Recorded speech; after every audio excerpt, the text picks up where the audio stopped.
Hello friends, जय हिंद। मैं आपका जियोग्राफिकल फ्रेंड ज्योति कुमार एक बार फिर उपस्थित हूँ ऑनलाइन क्लासेस में। फ्रेंड्स, आप मेरे इस चैनल को सब्सक्राइब कीजिए, लाइक कीजिए और ज़्यादा से ज़्यादा मात्रा में शेयर कीजिए। आइए हम चलते हैं अपने टॉपिक पे। और आज नया टॉपिक है उसी पृथ्वी की उत्पत्ति से चैम्बरलिन महोदय का ग्रहाण परिकल्पना का सिद्धांत, जो द्वैतारक सिद्धांत की संकल्पना है। द्वैतारक सिद्धांत का मतलब ये कहा जाता है कि द्वैतारक सिद्धांत में तारक सिद्धांत का तात्पर्य ये होता है कि पृथ्वी की उत्पत्ति जो है वह पृथ्वी की उत्पत्ति दो तारों से मानी गई है। इसके पहले जो हम कांट और लाप्लास के सिद्धांत की चर्चा किए थे उसमें जो है पृथ्वी की उत्पत्ति एक तारे से मानी गई थी, लेकिन अब यहाँ से शुरू होता है जो अन्य अब भूगोलवेत्ता आएंगे, अन्य वैज्ञानिक आएंगे, वो जो है उनके सिद्धांत जो है द्वैतारक सिद्धांत पर आधारित हैं। अर्थात इन्होंने बताया कि इस सौरमंडल में, इस ब्रह्मांड में एक तारा नहीं था बल्कि दो तारे थे। उन्हीं दो तारों से जो है पूरे सौरमंडल और पृथ्वी की उत्पत्ति हुई है। तो कहने का तात्पर्य है कि द्वैतारक सिद्धांत के अंतर्गत, जो द्वैतारक सिद्धांत की चर्चा यहाँ पे बात हो रही थी, तो द्वैतारक सिद्धांत के अंतर्गत सबसे पहले आते हैं चैम्बरलिन महोदय जो है ये इन्होंने अपना सिद्धांत 1905 ईस्वी में दिया था। 1905 में इन्होंने अपना सिद्धांत दिया था चैम्बरलिन महोदय। और चैम्बरलिन महोदय ये कहते हैं, इन्होंने ये जो है कांट और लाप्लास के सिद्धांतों का जो है सिद्धांतों का अध्ययन किया और देखा भी, तो उन्होंने समझा कि ये लोग जो है, ये जो दोनों लोग हैं, ये जो है एक तारक पे जो है या निहारिका पर ही अपने सिद्धांत को बता रहे हैं। लेकिन इन्होंने क्या किया कि अपने इस सिद्धांत में निहारिका के विपरीत अर्थात निहारिका को नहीं माना। इन्होंने माना कि निहारिका ऐसा कुछ ब्रह्मांड में था ही नहीं, अर्थात इन्होंने निहारिका को नकार दिया और निहारिका के विपरीत जो है ये अपने अलग सिद्धांत जो है प्रस्तुत किए। और इन्होंने निहारिका के स्थान पर जो है इस ब्रह्मांड में पहले से ही दो विशाल तारे जो है वो मौजूद थे। और उस विशाल तारों में पहला था सूर्य, जो एक विशाल तारा था, और दूसरा सूर्य का साथी ग्रह अर्थात इन्होंने माना कि दो ग्रह अर्थात जो है दो विशाल तारे, जो है वे पहले से ही विद्यमान थे ब्रह्मांड में। और ये दो तारे जो है, एक पहला जो है विशाल तारा कौन था? सूर्य था। और दूसरा विशाल तारा जो है दूसरा विशाल तारा था सूर्य जो है। अब इन्होंने सूर्य को बताया कि सूर्य जो है वह जो है ग्रह निर्माण की क्रिया में, अर्थात अब देखिए इन्होंने ग्रहाण परिकल्पना जो है अपनी ग्रहाण परिकल्पना जो है प्रस्तुत किया था। कहने मतलब निहारिका का नाम जो है लाप्लास महोदय ने लिया था, उनके स्थान पे इन्होंने ग्रहाणु परिकल्पना का नाम लिया, अर्थात जो है इस निहारिका के स्थान पर जो है ग्रहाणु का नाम इन्होंने ले लिया।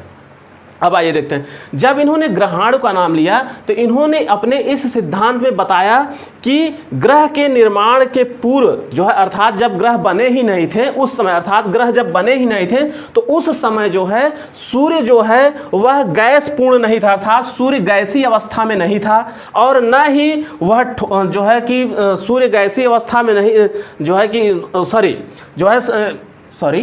जो इन्होंने बताया कि ग्रह के निर्माण से पूर्व जो है सूर्य जो है वह गैस पूर्ण अवस्था में नहीं था, और ना तो ये तप्त था और ना तो ये जो है तरल था। ये चीज़ें बता दिए कि यह पूर्ण रूप से सूर्य जो है यह तरल अवस्था में नहीं था, ठीक, और यह जो है यह गैसीय अवस्था में भी नहीं था। और कहने का मतलब यह है कि ये तरल अवस्था में नहीं था, गैसीय अवस्था में नहीं था। इन्होंने बताया क्या, किस अवस्था में था? इन्होंने बताया कि सूर्य जो है वह ठोस कणों से निर्मित था, और जो है चक्राकार था। एक नाम लिया इन्होंने, चक्राकार था और शीतल था, ठंडा था। देखिए अब यहीं पे यहीं भी इनके सिद्धांत में परिवर्तन देखने को मिल जाता है। इन्होंने बताया कि सूर्य जो है वह ठोस कणों से निर्मित था, चक्राकार था और शीतल था। अपने सिद्धांत में ये बहुत बड़ी बात इन्होंने कहा कि सूर्य कैसा था, अर्थात ग्रह के निर्माण से पूर्व, ग्रह बने ही नहीं थे तब जो है सूर्य कैसा था, ठोस कणों के रूप में था, चक्राकार था और शीतल था, ठंडा था। और अगला ग्रह जो है, अगला तारा जो विशाल तारा था वो भी ठोस था।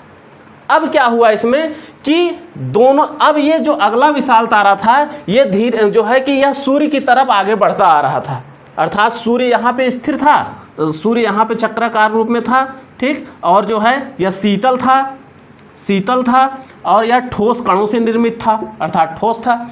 अब क्या हुआ कि एक विशाल तारा जो है यह इसकी तरफ बढ़ता चला आ रहा है।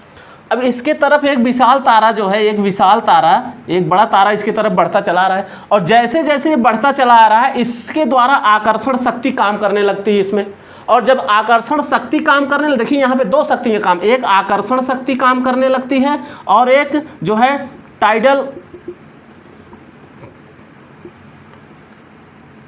टाइडल फोर्स काम करने लगता है, अर्थात ज्वारीय बल, एक ज्वारीय बल और एक जो है आकर्षण शक्ति जो है कार्य करने लगता है। अब क्या होता है कि जब ये आकर्षण शक्ति इसमें कार्य करने लगता है तब सूर्य से, जो कि सूर्य एक शीतल था, चक्राकार था और ठोस था, सूर्य से जो है छोटे छोटे पार्टिकल जो है वो निकलने लगते हैं, आकर्षण के कारण वो जो है बाहर निकलने लगते हैं, खिंचाव के कारण ये बाहर आने लगते हैं। इसमें छोटे कण और बड़े कण, ठोस कण वो बाहर निकलने लगते हैं। जब ये छोटे कण और ठोस कण जो है वो बाहर निकलने लगते हैं तब क्या होता है कि यह, और बाहर क्यों निकल रहे हैं, क्योंकि यह एक विशाल तारा जो है इसकी तरफ आकर्षित होता चला आ रहा है, जिसके कारण जो है इससे जो है पार्टिकल जो है वो आगे बढ़ते चले जा रहे हैं, ब्रह्मांड में निकलते चले जा रहे हैं। अब मैटर इसमें क्या कर देता है कि जो ये मॉलिक्यूल जो कण निकल रहे हैं इसके द्वारा, अब इसमें देखिए कुछ बड़े कण थे, कुछ छोटे कण थे। जो बड़े कण थे वही, इन्होंने बताया कि जो बड़े कण थे वही जो है ग्रहों के निर्माण में सहभागिता अपनाए। कैसे अपनाए? जो बड़े कण थे वो बड़े कण क्या हुए कि वो बड़े कण जो है वो जब बाहर बड़े कण निकले, छोटे भी कण निकले, तो बड़े कण जो है ये न्यूक्लियस बन गए, किसके? ग्रहों के, ये न्यूक्लियस बन गए। और इन्हीं के इर्द गिर्द जो छोटे कण थे वो इनके कण जो है समूहीकरण होने लगा, अर्थात यहाँ पे जो है इकट्ठा होने लगे। ये कण जो है छोटे बड़े कण, छोटे कण थे, ये बड़े कण के किनारे किनारे इकट्ठा होने लगे। ऐसे ही इन्होंने बताया, ऐसे ही 9 ग्रह अर्थात 9 कण जो है वो 9 बड़े कण निकले और उसके किनारे किनारे छोटे कण जो है वो सामूहित होने लगे, इकट्ठे होने लगे, जिसके कारण क्या हुआ कि ये 9 ग्रहों का निर्माण हुआ।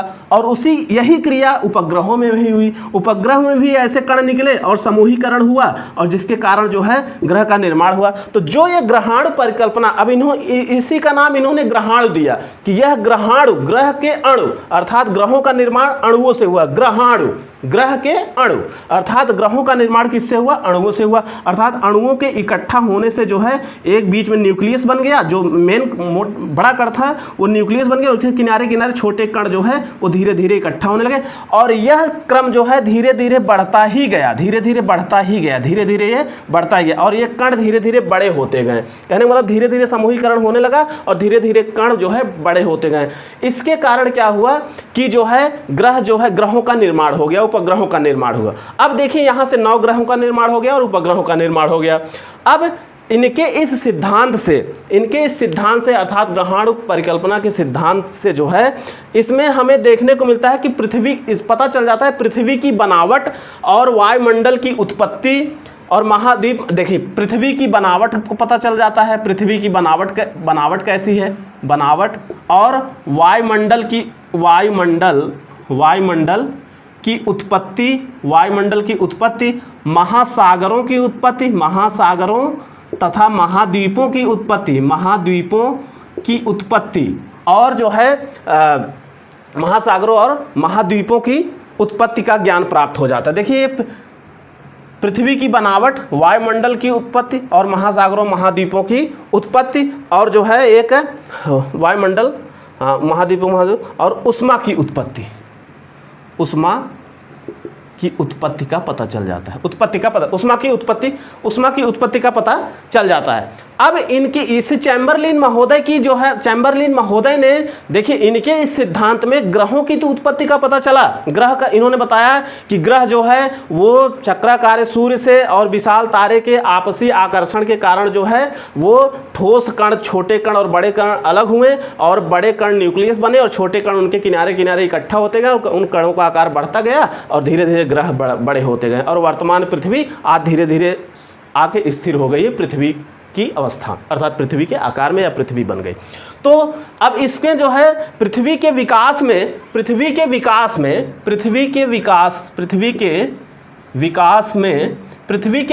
में चैम्बरलिन महोदय ने ग्रहाणुओं के संग्रह का समय, ग्रहाणुओं के संग्रह का समय और पहला देखिए ये विकास के विषय में इनमें जो चैम्बरलिन महोदय थे इन्होंने जो है यह 3 धारणाएं प्रस्तुत किया था। 3 धारणाएं क्या प्रस्तुत की? ग्रहाणुओं के संग्रह का समय, दूसरा ज्वालामुखी उद्गार का ज्वालामुखी उद्गार का समय और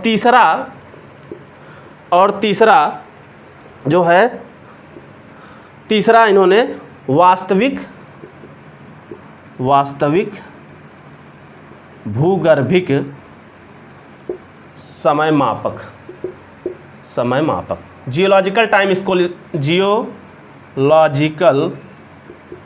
स्केल इसे कहा जाता है, जियोलॉजिकल टाइम स्केल। ये 3 धारणाएं जो है प्रस्तुत किए थे चैम्बरलिन महोदय। 3 धारणाएं प्रस्तुत की, क्या? ग्रहाणुओं के संग्रह का समय, दूसरा ज्वालामुखी उद्गार का समय, वास्तविक भूगर्भिक का समय अर्थात वास्तविक भूगर्भिक मापक का समय। यह 3 चीज़ों पर इन्होंने अपने मत प्रस्तुत किए थे और उसके तहत पृथ्वी की उत्पत्ति और ग्रहों की उत्पत्ति को इन्होंने समझाया था। तो अपने इस सिद्धांत में जो है चैम्बरलिन महोदय ने इसके साथ साथ पृथ्वी के विकास की अवस्थाओं को भी बताया था, सागर के उत्पत्ति का बताया था। अब देखिए कैसे इन्होंने महासागरों की उत्पत्ति, वायुमंडल की उत्पत्ति, उष्मा की उत्पत्ति कैसे इन्होंने समझाया था, इसको हम समझते हैं, देखते हैं। अब इसमें आते हैं हम, थोड़ा सा इसे मिटाते हैं। आइए इसमें हम देखते हैं कि वायुमंडल का संगठन। सबसे पहले इन्होंने चर्चा किया वायुमंडल का संगठन। पहली चर्चा इन्होंने किया कि वायुमंडल का संगठन कैसे हुआ। अपने इस सिद्धांत में इन्होंने बताया कि वायुमंडल का संगठन कैसे हुआ। तो वायुमंडल का संगठन इन्होंने ऐसे बताया कि जो ग्रहाणु थे अर्थात जो ग्रह अलग हुए थे वो जो है धीरे धीरे बाह्य उद्गम स्थान और आंतरिक उद्गम स्थान का इन्होंने नाम लिया। तो जैसे ये वायुमंडलीय संगठन में जो है जो स्वतंत्र वायुमंडलीय परमाणु थे, जो स्वतंत्र वायुमंडल में जो देखिए जो पूरे ब्रह्मांड में स्वतंत्र वायुमंडलीय परमाणु थे, स्वतंत्र वायुमंडलीय परमाणु ये है फ्री एटमॉस्फेरिक मॉलिक्यूल। ये जो फ्री एटमॉस्फेरिक मॉलिक्यूल थे अर्थात स्वतंत्र वायुमंडलीय परमाणु थे जो ब्रह्मांड में विद्यमान थे, वो जो है उनको जो है वायुमंडल अर्थात जो ग्रहाणु थे उनको आत्मसात कर लिए, अर्थात उनको अपने तरफ एब्जॉर्ब कर लिए, अपने तरफ ग्रहण कर लिए। और जब वो ग्रहण किए तो उनके पूरे पृथ्वी के आसपास वायुमंडल का निर्माण हो गया, जिसमें कई सारी जलवाष्प गैसें और जो है कण जो है वो आके पृथ्वी के चारों तरफ इकट्ठे हो गए और वायुमंडल की रचना कर दिए। कैसे कर दिए? इन्होंने 2 धारणाएं प्रस्तुत की थी। पहला था बाह्य उद्गम स्थान। बहुत ध्यान से समझिएगा ये क्या है, बाह्य उद्गम स्थान। इन्होंने कहा कि बाह्य उद्गम स्थान के तहत जो है स्वतंत्र वायुमंडलीय परमाणु जो है का आत्मसात जो है ये जो है ग्रहण किए थे।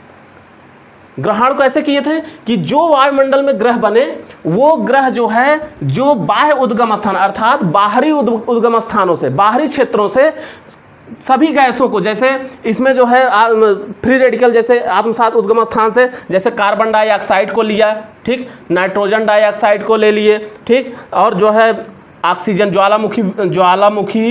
ज्वालामुखी उद्गार के समय से भी ऑक्सीजन मिला, और कुछ ऑक्सीजन जो है वो बाहर से बाह्य उद्गम स्थान से भी मिला। बाह्य उद्गम स्थान मतलब कि ग्रहाणुओं के बाहर, ग्रहाणुओं के जो ग्रह बने उस ग्रह के बाहर जो एटमॉस्फेयर फैला था, ब्रह्मांड फैला था, वहाँ से जो स्वतंत्र वायुमंडलीय परमाणु थे जो ब्रह्मांड में फैले थे, इर्द गिर्द घूम रहे थे, उनमें से जो है ऑक्सीजन, कार्बन डाइऑक्साइड और नाइट्रोजन डाइऑक्साइड जो है वो लिए, अर्थात उनको आत्मसात किया, ग्रहण किया और अपने पास लाकर अपने देखिए इसमें धीरे धीरे गुरुत्वाकर्षण बल भी काम करने लगा, जिसके कारण ये आकर ये वायुमंडल सब आके यहाँ पे धीरे धीरे आकर्षित हो गए और इसके बाद यहाँ पर वायुमंडल का निर्माण हो गया।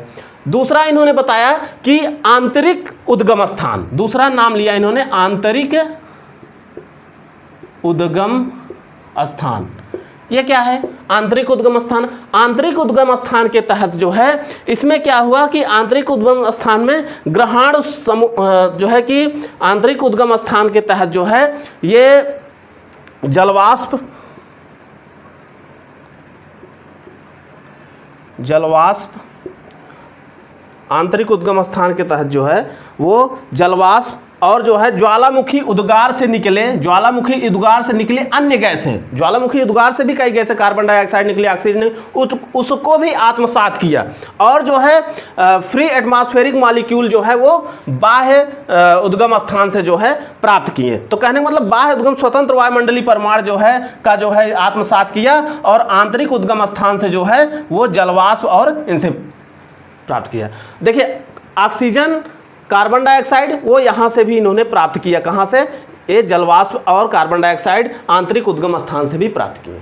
तो कहने का मतलब ये है कि जो ये चीज़ें इन्होंने जहाँ से प्राप्त किया अर्थात फ्री रेडिकल और आंतरिक उद्गम स्थान से जलवाष्प और ये चीज़ें प्राप्त किए। देखिए बात यहाँ पे एक यहाँ से जो है बाह्य उद्गम स्थान से जो है केवल स्वतंत्र फ्री रेडिकल स्वतंत्र एटमॉस्फेरिक मॉलिक्यूल जो है प्राप्त किया था, लेकिन आंतरिक उद्गम स्थान से कार्बन डाइऑक्साइड और नाइट्रोजन डाइऑक्साइड और जलवाष्प और ज्वालामुखी उद्गार से निकले कार्बन डाइऑक्साइड को भी इन्होंने जो है आत्मसात किया। तो कहने का मतलब बाह्य उद्गम स्थान से स्वतंत्र वायुमंडलीय परमाणु ही प्राप्त किए थे। वहाँ पे हमने गैसों को बता दिया, लेकिन गैसें यहाँ पे हैं आंतरिक वायु उद्गम स्थान में, क्योंकि गैसें जो निकली थी वो आंतरिक उद्गम स्थान से जो है यहाँ से जैसे जलवाष्प और यहाँ से कार्बन डाइऑक्साइड और कार्बन सब जो है आंतरिक उद्गम स्थान से निकले थे, इनको जो है वो आत्मसात किए। तो कहने का मतलब यह है कि आंतरिक उद्गम स्थान से जलवाष्प, कार्बन डाइऑक्साइड, नाइट्रोजन डाइऑक्साइड और ज्वालामुखी उद्गार से ऑक्सीजन को भी प्राप्त किया। तो कहने का मतलब आंतरिक उद्गम स्थान से जो है ये गैसें प्राप्त हुई। तो कहने का मतलब जैसे आंतरिक उद्गम स्थान का मतलब है कि जैसे ज्वालामुखी विस्फोट हुआ, ज्वालामुखी विस्फोट से जो ग्रहाणुओं के अंदर से जो ज्वालामुखी विस्फोट हुआ वहाँ से ऑक्सीजन मिल गए, कार्बन डाइऑक्साइड भी निकल गया, जलवाष्प भी निकल गया, क्योंकि अंदर भी जल भरा हुआ था, वहाँ से जलवाष्प भी निकल गए। तो इसके तहत जो है ये चीज़ें हुई हैं, अर्थात आंतरिक उद्गम स्थान से। अब क्या हुआ कि ये वायुमंडलीय संगठन हुआ। अगला आता है इसमें ऊष्मा की उत्पत्ति। अब देखते हैं ऊष्मा की उत्पत्ति कहाँ से हो गई। ऊष्मा की उत्पत्ति कहाँ से हो गई? ऊष्मा की उत्पत्ति पृथ्वी पर ऊष्मा की उत्पत्ति, इसको हम समझते हैं। ऊष्मा की उत्पत्ति कहाँ से हो गई? देखिए अपने सिद्धांत में इन्होंने ऊष्मा की उत्पत्ति भी बताया। तो इन्होंने कहा कि ग्रहाणुओं के समूहन से, ग्रहाणुओं के समूहन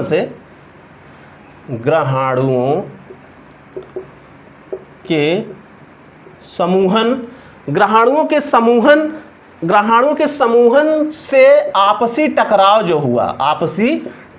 जो हुआ, ग्रहाणुओं के समूहन से जो आपसी टकराव हुआ। तो ग्रहाणुओं के समूहन से अर्थात जब ग्रह जो है आपस में टकराने लगे, तो जब टकराने से क्या हुआ? ऊष्मा उत्पन्न हुई, ठीक। अर्थात ग्रहाणुओं के टकराव से जो है क्या बढ़ गया? ऊष्मा जो है ग्रहाणुओं के ऊष्मा बढ़ी। अगला है इसमें ग्रहाणुओं के समूहन बढ़ने से केंद्र भाग में दबाव के कारण, ठीक। ग्रहाणुओं के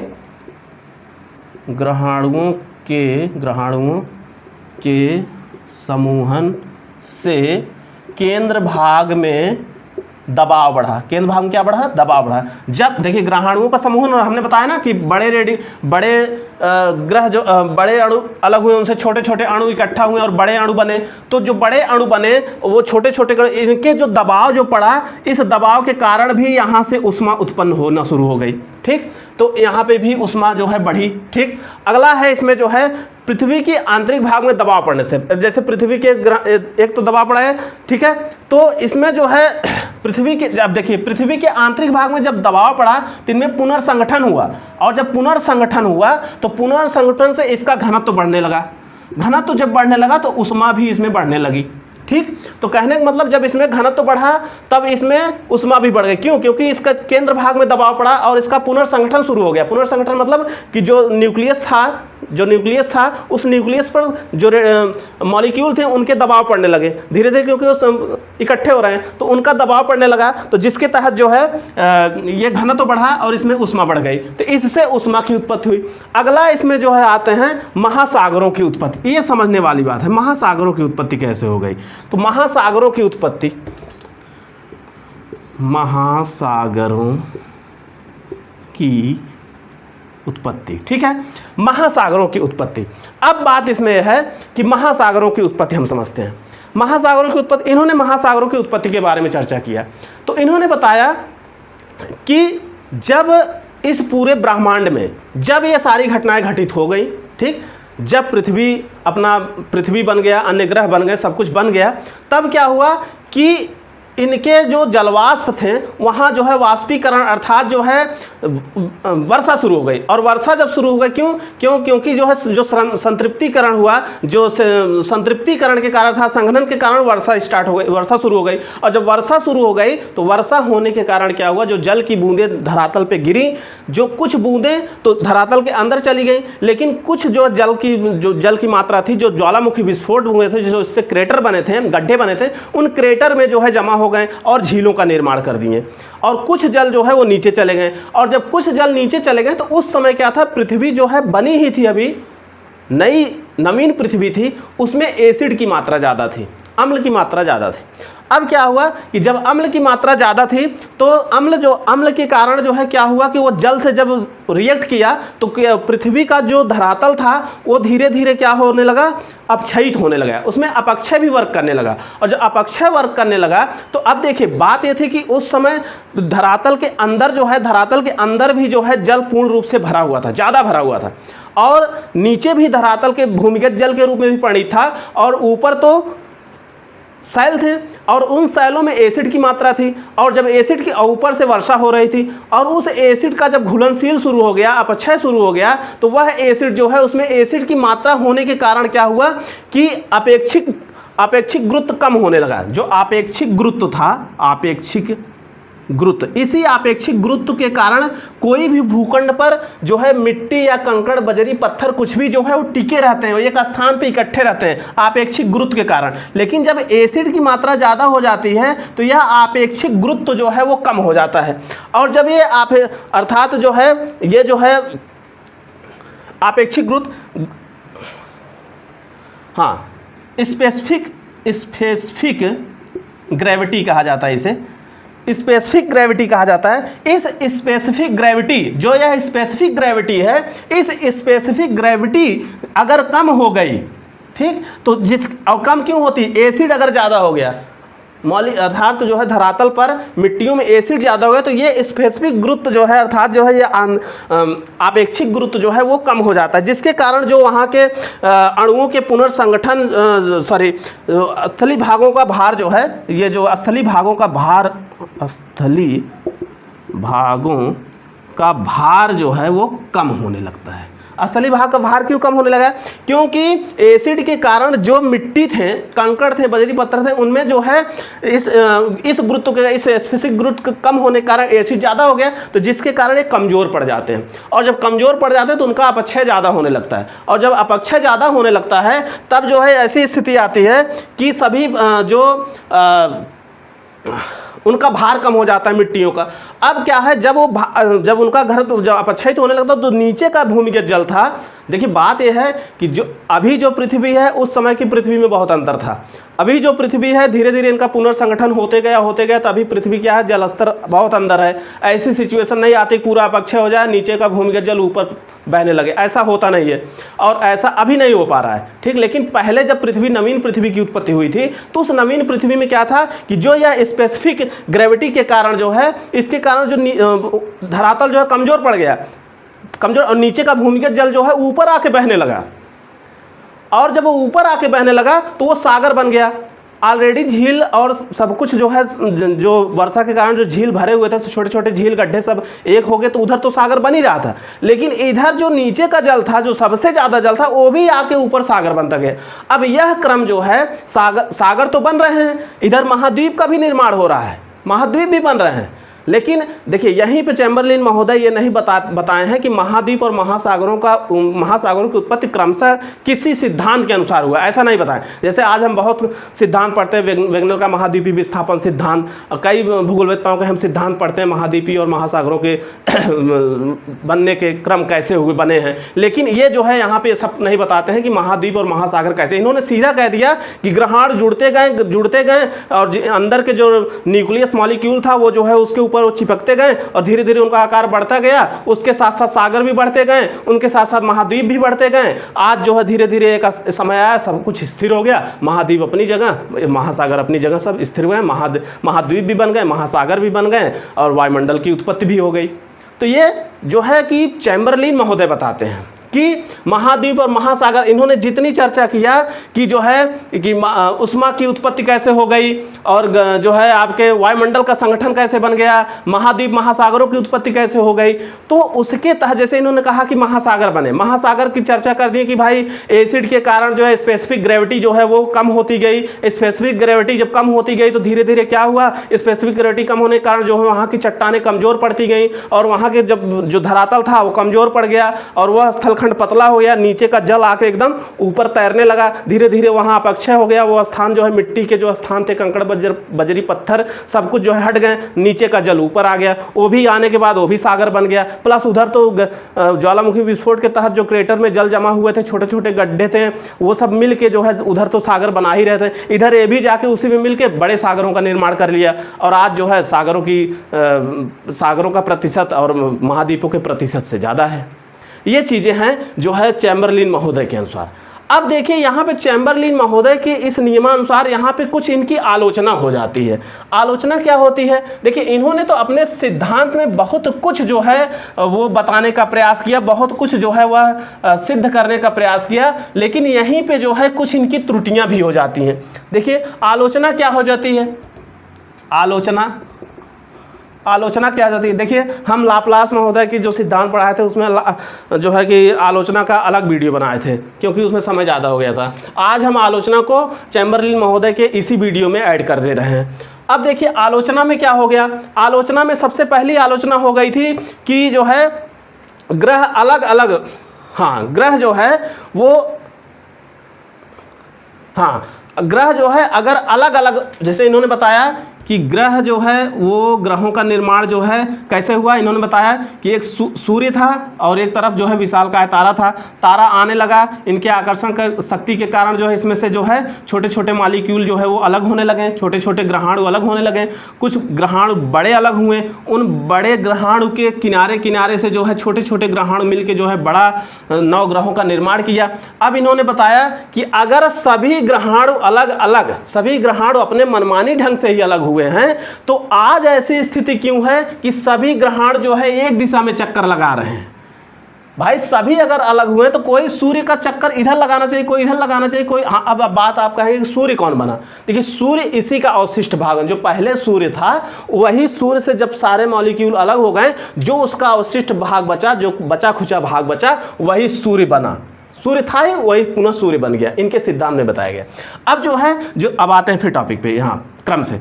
अब यहाँ से इन्होंने कहा कि जो ग्रहाणु, इन्होंने कहा कि जो ग्रह अलग अलग स्वरूप में बने थे अतः इनकी गति असमान होनी चाहिए। गति क्यों एक ही दिशा में है, गति असमान होनी चाहिए। कोई अब पता चला कि सभी ग्रह, केवल 2 ही ग्रह ऐसे हैं जो उनके सिद्धांत में, हम लाप्लास की थ्योरी में आलोचना में मिला था कि बृहस्पति और शनि वो विपरीत चक्कर लगा रहे हैं, लेकिन जो अन्य ग्रह हैं सभी एक दिशा में चक्कर लगा रहे हैं, तो परसेंटेज उनका ज़्यादा है। तो यहाँ पे सभी ग्रहों को जो है, यहाँ इनकी थ्योरी ये कहती है कि सभी मॉलिक्यूल अलग अलग असमान गति, असमान क्षेत्र से जो है निकले थे।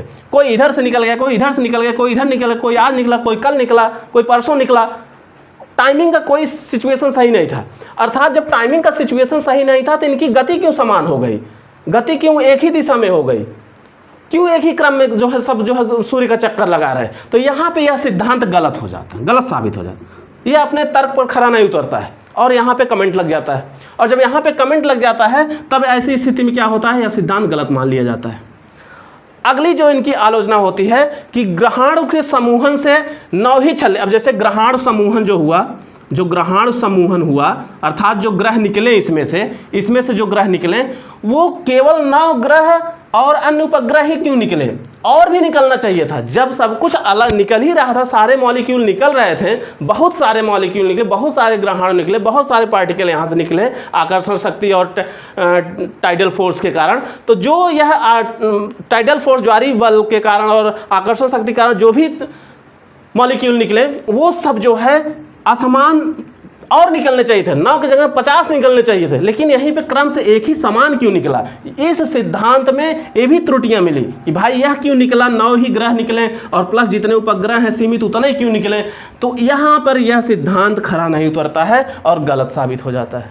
ठीक, अगली आलोचना इनकी हो जाती है,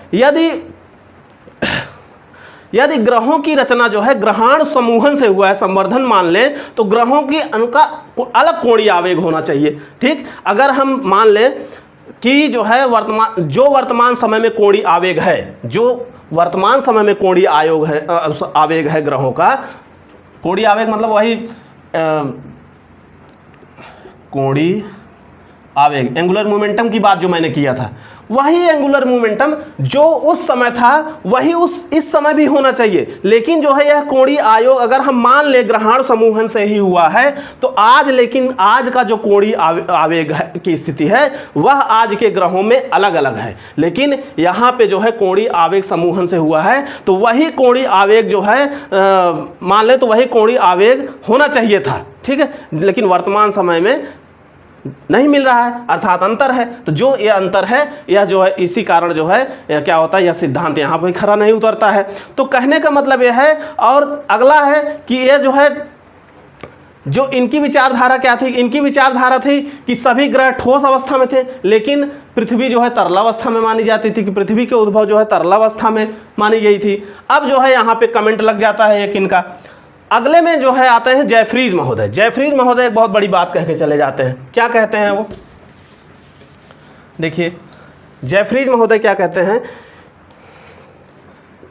जेफरीज महोदय कहते हैं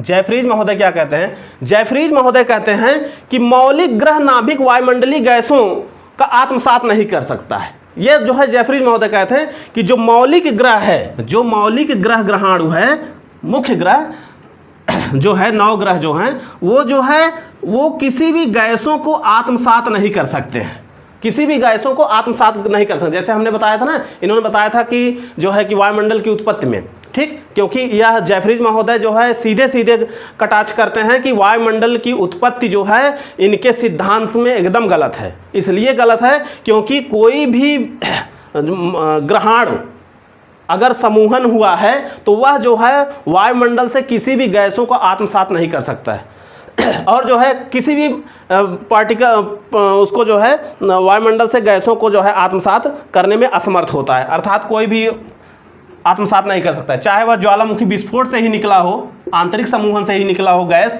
और वो गैस जाके यहाँ पे जो है वो नहीं कर सकता, आत्मसात नहीं कर सकता है। तो कहने का मतलब क्यों, क्योंकि नाभिक जो है यह जो नाभिक है यह मेन जो वर्तमान में पृथ्वी बनी, जो उसका मुख्य पृष्ठभाग है, क्रस्ट जो है, उस क्रस्ट के हजारों किलोमीटर अंदर है।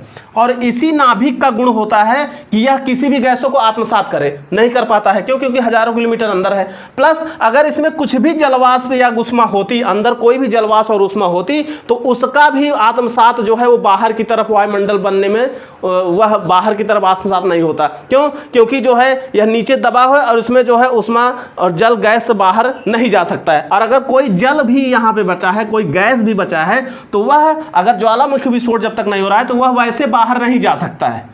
और जब वैसे बाहर नहीं जा सकता है तो इससे भी वायुमंडल की उत्पत्ति जो है नहीं हो सकती है। अर्थात वायुमंडलीय उत्पत्ति में ग्रहाणु का कोई हाथ नहीं हो सकता है। ठीक, अर्थात जो ग्रहाणु हैं उनके जो इन्होंने जो बताया कि ग्रहाण जो है वो गैसों का आत्मसात किए और जो है अन्य जो है एटमॉस्फेरिक मॉलिक्यूल को जो है वो आत्मसात किए। तो वायुमंडलीय परमाणु स्वतंत्र फ्री रेडिकल जो स्वतंत्र परमाणु थे उनको जो है आत्मसात किए, गैसों को आत्मसात किए। तो ऐसा इन्होंने कहा कि नहीं, ऐसा नहीं हुआ था। जो है कि ग्रहाणु जो है, जेफरीज महोदय ने बताया कि ग्रहाणु की जो ग्रहाणु बना, पूरा ग्रह बना पृथ्वी, या जो ऊपर का क्रस्ट है यह हजारों किलोमीटर अंदर ग्रहाणु है, जो जिसकी एक्टिविटी होती है किसी चीज़ को आत्मसात करने की। लेकिन वह आत्मसात कैसे करेगा जब वो हजारों किलोमीटर अंदर है, अंदर दबा हुआ है, वो आंतरिक भाग में दबा हुआ है। तो ऊपर के बाहर की फ्री रेडिकल गैसों को या परमाणुओं को कैसे एब्जॉर्ब कर पाएगा? और जो है और अंदर से अगर कोई जलवाष्प या कोई गैसें हैं वो बाहर भी नहीं जा सकती हैं, तो ग्रहाणुओं में कैसे जो है ये ग्रह का निर्माण हो, वायुमंडल का निर्माण हो सकता है? तो इन्होंने बताया कि इस तरह से वायुमंडल का निर्माण नहीं हो सकता है। तो कहने का तात्पर्य है कि इनकी यहाँ पे आलोचना हो जाती है। तो अब इनकी इस सिद्धांत जो है, यहाँ पे इनका यह सिद्धांत जो है नहीं मान्य होता है। ठीक, तो यहाँ पे इनके जो है कि चैम्बरलिन महोदय का सिद्धांत नहीं मान्य होता है। लेकिन फिर भी चैम्बरलिन महोदय ने बहुत प्रयास किया जो है कि पृथ्वी के उत्पत्ति के सिद्धांत को समझाने में, और समझाया भी, अच्छे से बताया। और यहाँ तक कि चैम्बरलिन महोदय उस समय यह बता दिए कि महाद्वीप, महासागर, वायुमंडल की उत्पत्ति, उष्मा की उत्पत्ति कैसे हुई। ठीक, उन्होंने यहाँ तक भी बता दिया कि पृथ्वी की आकृति की बनावट को भी उन्होंने चर्चा कर दी कि पृथ्वी की बनावट कैसी है, पृथ्वी कैसे बनी, और पृथ्वी में जो है आत्मसात करने गैसों की क्या गुण है, यहाँ तक भी उन्होंने बता दिया। तो बहुत ही मुख्य काम जो है पृथ्वी की उत्पत्ति में इन्होंने किया। और फिर भी जो है इनका सिद्धांत जो है वह पूरी तरीके से जो है मान्य नहीं है, और मान्य भी नहीं है। यह सिद्धांत पृथ्वी की उत्पत्ति और सौरमंडल की उत्पत्ति में मान्य नहीं है। ठीक है, तो आज यहीं तक, और हम अगले नेक्स्ट वीडियो में अगले सिद्धांत को लेके आएंगे। तब तक के लिए बहुत बहुत धन्यवाद। आप हमारे इस चैनल को लाइक कीजिए, सब्सक्राइब कीजिए, और अपने दोस्तों के पास ज़्यादा से ज़्यादा शेयर कीजिए, और बेल आइकन को ज़रूर दबाइए, जिससे हमारे वीडियो का नेक्स्ट नोटिफिकेशन आपको मिलता रहे। जय हिंद।